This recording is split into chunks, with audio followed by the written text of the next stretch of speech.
Hello, rabble-rousers. We're back with low hats and dim-hearted. But we're back, nonetheless. Yeah, it's hot weather today. Hot weather. Need our hats. It's Father's Day. Happy Father's Day to all the fathers out there. Happy Father's Day. It's a nice hot weather, you know. We're enjoying it. We're getting outside. We're barbecuing. We're hoping you're doing the same. Enjoying this American weather we're having over here on the East Coast, at least. And yeah, we've come back to you guys with some things to talk about. The first thing is some grim news. Well, yes, we come to you with a heavy heart. Yeah, definitely a heavy heart. Yeah. But we've got some cool mags to show you, some new AR mags. If you check this one out, it's about, you know, it's a nice sized AR magazine, and you could fit, you know, one round in there. Yeah, this is basically where they want to get to. Yeah, so Yeah. So why don't you tell us a little bit about what happened this week?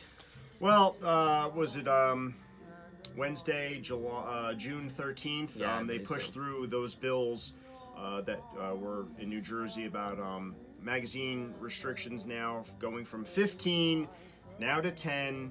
You know, so all you guys out there that have your anything above 10, which is kind of common nowadays, especially in 9mm, even 40 caliber to that extent, you should go get yourself some 10-round magazines. So when you're going to and from the range, you know, that way you're in compliance and stuff like that. Exactly. You know, your other stuff just, you know, I guess squirrel away or whatever. But you know, I know I went and got a couple 10-rounders for my 19. You know, because I use that often enough. Yeah, definitely. But aside from that, we also have oh God, where are we going here? Well, there was not just the mags that were banned. Now there's also the ammunition. Ammunition. Yeah, you can't get armor-piercing ammunition anymore, which we've said in a past video. Green tip. Yep. Yeah, X88855. Yeah, so hopefully you guys squirreled some of that away. Yep. Because now, you know, whoever had that, not that we condone Dick's, but I know Dick's used to sell it. But any of your local places now, they're gonna you know, they're gonna probably take that off the shelves and stuff like that. But that's the kind of stuff that you know, keep squirreled away. Yeah.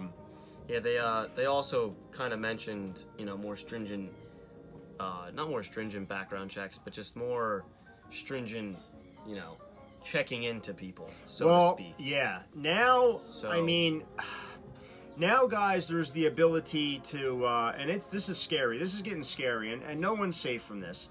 Now they're getting into the ability now, if, say, for example, you have a tiff with a neighbor. I don't know what you're arguing over. Garbage cans. You're dragging your garbage cans out to the street too early, and they think it's an eyesore. Or whether you're having, you know, company over in the evening, and maybe, you know, you're a little rowdy, you know, and it's, you know, I don't know, too late for their standards or whatever. Or I don't know. Now they can kind of say, well, you know, not for nothing, you know, he's doing so-and-so, or she's doing this and that, or whatever, and they got guns. Yeah. Makes me nervous. Yep.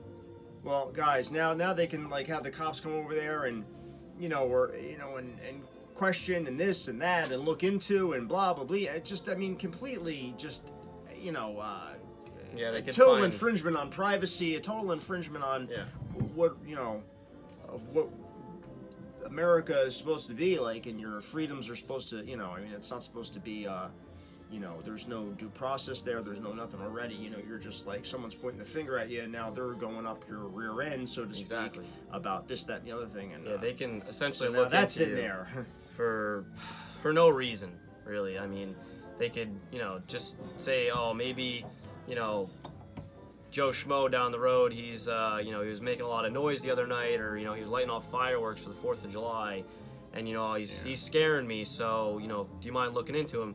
And they could dig up something from your past that they might have saw that you, oh, well, you know, Joe's got a, you know, he was arrested back in 1990, so, you know what, we're gonna try and take away his firearms. You know, they could do shit like that. They can you know? seize your stuff, guys. Yeah. I mean, this is, like, ridiculous. This is crazy where this is going.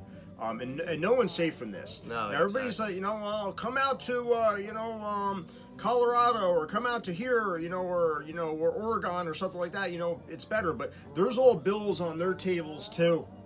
That just takes one stroke of the pen, the right kind of people in their government, you know, and you know, these people in their government that, you know, state level, whatever, that can just stroke of a pen, Yep. I mean, I don't think the will of the people in New Jersey was to go along with these types of things, guys, but it went anyway. It has a lot to do with money and financial backing, and I mean, it's really out of control. So, like I said, spread the word to your friends, get them into firearms, get them into training with firearms, practicing with it, get familiar with them so that they understand them, and spread it to family and friends. Spread to family and friends how you feel. That's the most important thing.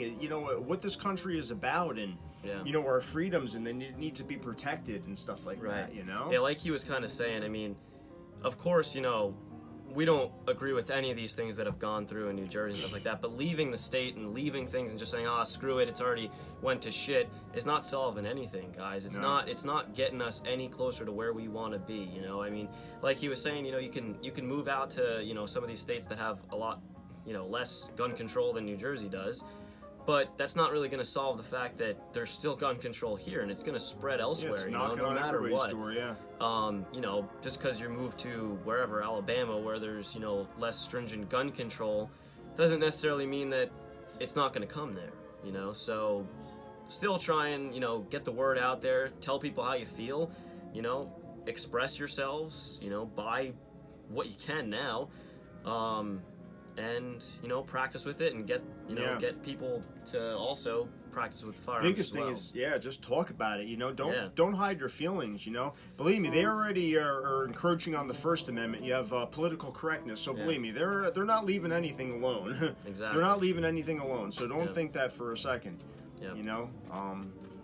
So absolutely. So, Ant, did you want to talk a little bit about also another thing that was signed into that New Jersey bill about transferring firearms? Yeah. Mm-hmm. So another thing that this bill passed through is something where in New Jersey you used to be able to transfer a long gun or a rifle or a shotgun to another firearms owner, with just a simple piece of paper. You didn't have to go through any sort of background checks, as long as the individual that you were transferring the firearm to, you just thought they were, not thought they were, but you got their credentials and stuff like that, and you knew that they were a law-abiding citizen, and they also had a firearms ID card. You could transfer this firearm to this individual, just with, essentially, the transfer of money or whatever goods you're transferring to this individual. Trade. And that was that, And you could do that with long guns, shotguns, rifles. You couldn't do that with a handgun. You still need your permit for that. No, it was doable, but you had to go through, I think, an FFL. That required an FFL. Right. But now they totally got rid of that. You still need a an background FFL, check for anything, so you got to go through the police for any transfer of firearms now in New Jersey. And now you might say, oh well, that's a good law to have in there, but it's not, because it's up to the individual at that point to say whether or not that firearm is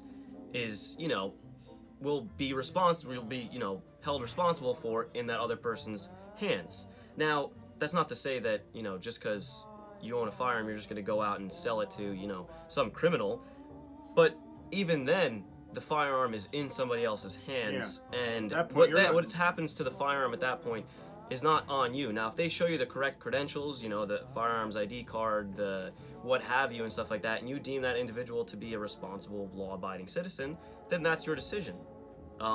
But they totally took that away from us. They, no longer can you do anything like that, and your guns will have to go through background checks again to be transferred. Yeah, a second party, second set of eyes. It takes away, all they keep doing, guys, is keep this in your mind. They keep taking away personal responsibility, decision making. That these kinds of things are so important, and they need to be, these are the things how we need to guide our lives, and exactly. they just want to control it all. Yeah. I mean, yeah, it's definitely taken a downturn, and we're not too happy about anything that's going on here, but we're gonna keep pushing through and keep fighting for what we're doing, getting the word out to you guys. We're hoping what we say you guys spread, and yeah, absolutely. But look into the new laws that were passed. Definitely check those out. Go down to your local firearms range or whatever, what have you, and talk to people there, talk to some gun owners there, whatever you want to do. Talk to your friends, neighbors, whoever. But yeah. Did we want to take a little talk about knives again a little bit tonight? Yeah, let's take a little bit of a detour. Okay. We want to kind of get off the sad, sore subject. It's still out there, but we're still trying to be happy. All right, It's Father's Day, we're trying. Yeah. So why don't you show them the interesting knife we acquired? All right, guys. So I know we've mentioned Spyderco Knives before. Let me just kind of back up here, but without getting out of the field of view. We mentioned Spyderco Knives. There's a certain different Spyderco Knives that incorporate the wave feature, which is like an assisted opening feature that they incorporate onto the blade of the knife. I know we've showed you guys these knives before, but these are definitely something to look into. There's another couple of knife companies out there that incorporate an assisted opening or the Emerson wave feature. Yep. But we've been into the Spyderco ones. I've acquired a second one that's really neat. And basically with these is it's got your typical belt clip, and basically what you're going to do is, hopefully we're in focus here, you basically just draw the knife. It works best on like a cargo or a jean type of pant. I've done it out of sweatpants and stuff like that, or loose pants, but it gets a little, it's not as effective. But harder type pants like a cargo pant or a jean, it works good. But you're basically taking a knife and you're drawing it out. Oh, didn't work that time, sorry guys. It should this time. And you're drawing it out, and the blade comes right out with it. That's it, it's ready to go. To me, you have those, what are those types of knives? The, not a stiletto, or a, Switchblade? the assisted, Assisted switchblade. openings. The ones where the blade, Anthony, shoots out of the handle. That's switchblades. That's a switchblade? Yeah, I think these are just as effective, if not more effective. Yeah. You know? And, you know, it's got a pretty nice sturdy handle. Yeah. Good purchase. And a decent type of blade. Do you mind if I take a look at it? Absolutely, yeah. So what he was kind of mentioning is this little feature right here on the blade. It's got a kind of little curve, and what happens is when this is concealed in the pocket, you know, it's typically you could change where this pocket clip goes, but if it's on this side, you're going to want to carry it in the right pocket, you know, tip up carry. And what's going to happen is this part is going to get hooked onto the seam of your pants. And once it gets hooked onto that pants, it's just going to essentially bring this blade out and open it. So when you take this blade out, it's already open and ready to go.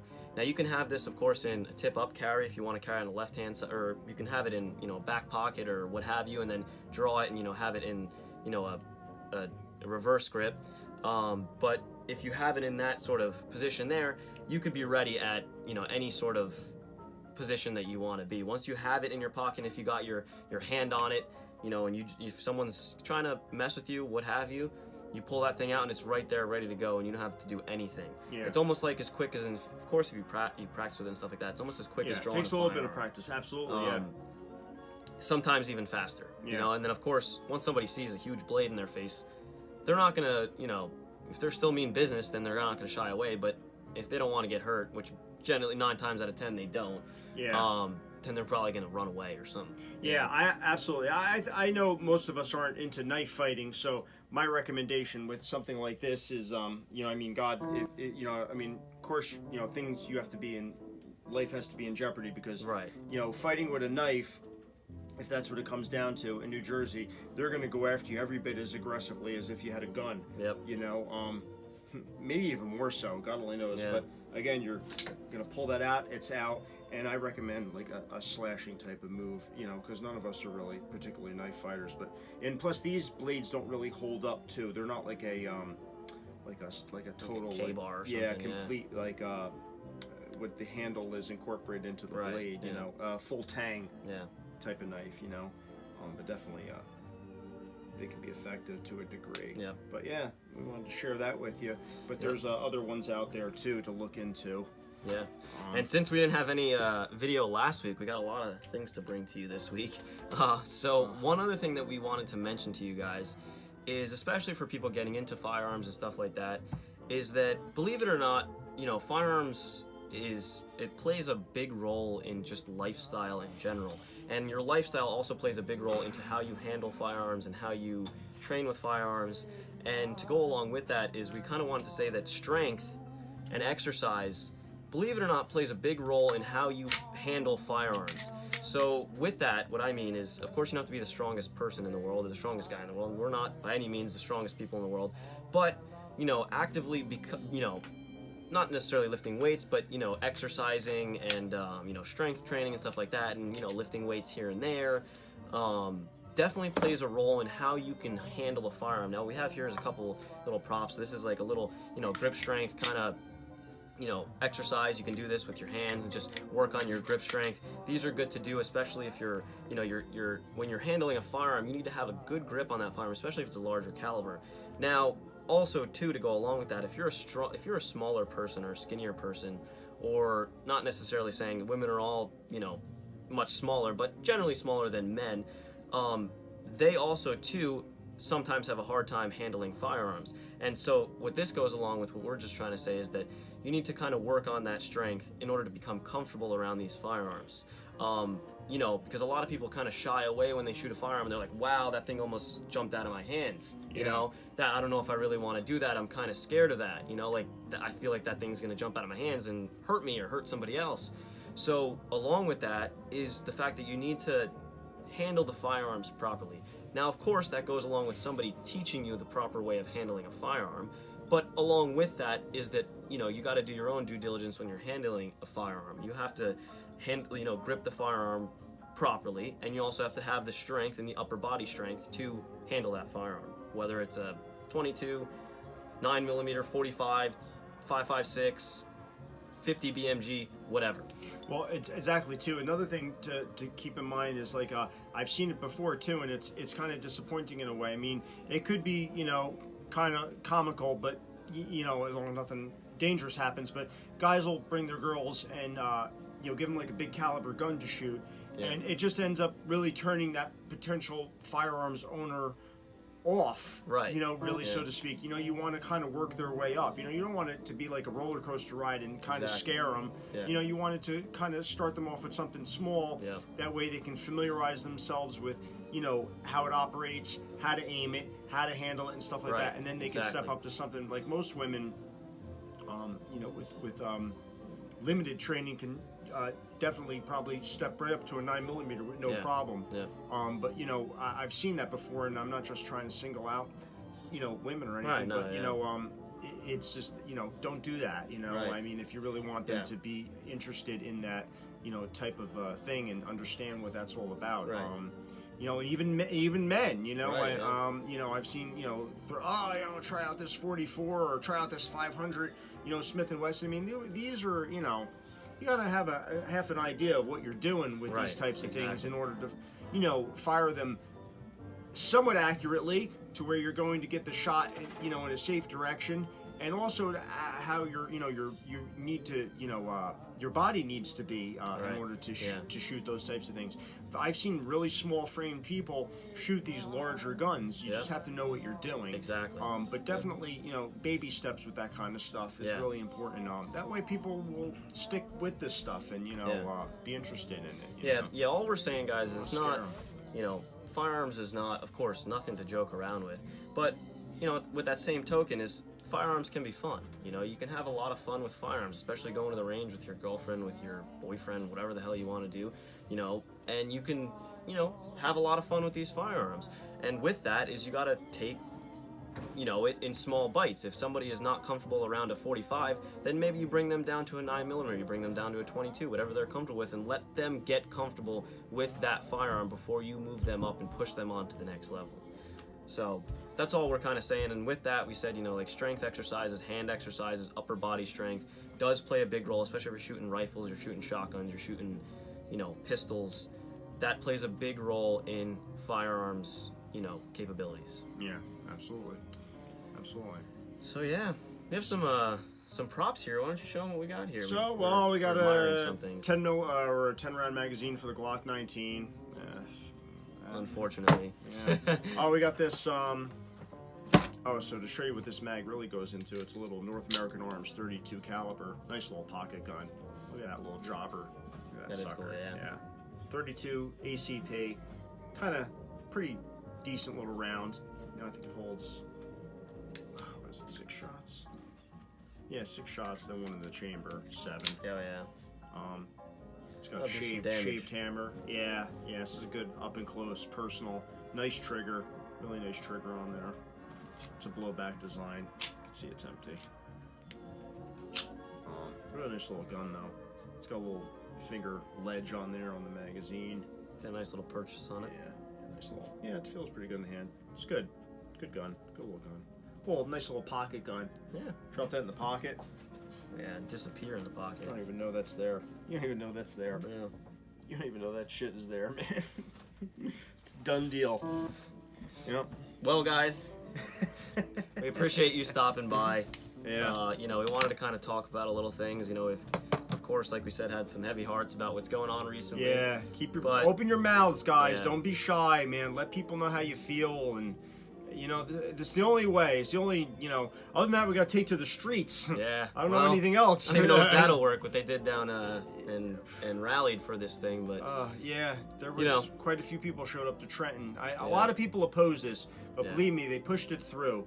It's all, you know, all because of money and all because of the wrong reasons. You know, these people, they're all in it for the money. Yep.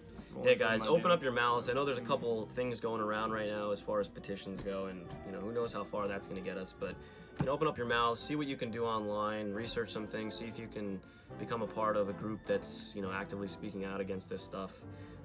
You know, go on YouTube, voice your opinions like we do. You know, do what you got to do. Talk to people, talk to us. You know, we're always open to talking to people and, you know, sharing our opinions. So. Yeah.